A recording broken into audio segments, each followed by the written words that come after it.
শুভ দুপুর বন্ধুরা। বাড়িতে যখনই মাছের মাথা আসে তখনই আমার ছেলের বায়না ওঠে ওকে মুড়িঘণ্ট বানিয়ে দিতে হবে। আজকে মাছের মাথাটা কম আছে, তাতে কি করা যাবে? ছেলের তো বায়না ওকে মাছের মাথা দিয়ে মুড়িঘণ্ট বানিয়ে দিতে হবে। তো দেখো, কাতলা মাছের আজকে আধখানা মাথাই রয়েছে, এটা আমি ভেঙে টুকরো করে নিয়ে ভাজা করে নিয়েছি। তো যাই হোক, অল্প করেই ওর মতো করেই মুড়িঘণ্ট বানিয়ে দিচ্ছি। আমরা না হয় নাইবা খেলাম, আজকে শুধু ওর মতোই ওকে বানিয়ে দিই। তো প্রথমে তেজপাতা, শুকনো লঙ্কা, জিরে ফোড়নে দিয়ে দিলাম। আদা, কাঁচা লঙ্কা এবং জিরে গুঁড়ো একসঙ্গে একটু ভাজা ভাজা করে নেব।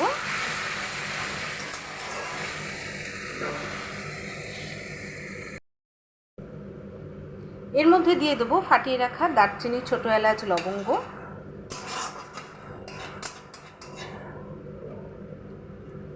তারপর দিয়ে দেবো টুকরো করে কেটে রাখা পেঁয়াজ। পেঁয়াজটা তোমরা আগেও দিতে পারো, পরেও দিতে পারো, তবে আমি পরে দিলাম।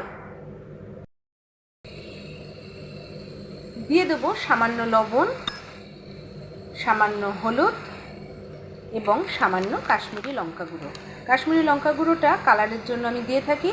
আমি কাঁচা লঙ্কা বেটে দিয়েছি। তো ভালো করে আমি মশলাগুলোকে একটু কষিয়ে নেব। যেহেতু মাছের মাথা আমার অল্প, তাই আমি এখানে অল্প মশলাই কষিয়ে নিচ্ছি। কী করা যাবে বলো, ছেলের বায়না তো অল্প করে হলেও ওকে মুড়িঘণ্ট বানিয়ে দিতে হবে। তো যতটা সহজে শর্টে পারছি তোমাদের দেখাচ্ছি। এখন দিয়ে দেব গোবিন্দভোগ চাল। চালটা দিয়ে খুব ভালো করে মশলার সঙ্গে কষিয়ে নিতে হবে।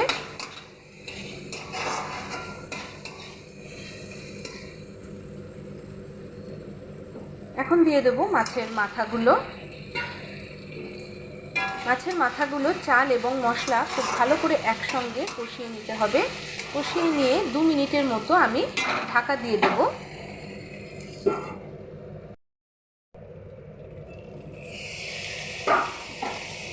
ঢাকনাটা সরালাম। দেখো, খুব সুন্দর ভাজা ভাজা হয়ে গেছে। এবার আমি এর মধ্যে দিয়ে দেব জল, যাতে চালটা সেদ্ধ হয়।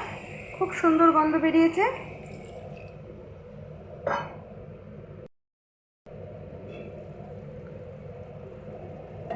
দেখো কি সুন্দর দেখতে হয়েছে।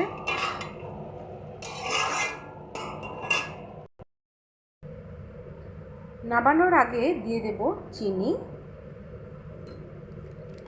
গরম মশলা এবং সামান্য ঘি।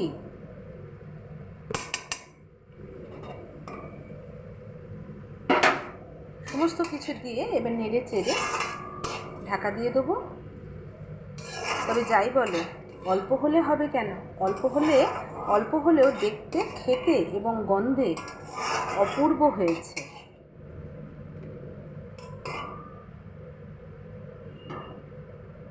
তো রেডি হয়ে গেল আমার মাছের মাথা দিয়ে মুড়িঘণ্ট।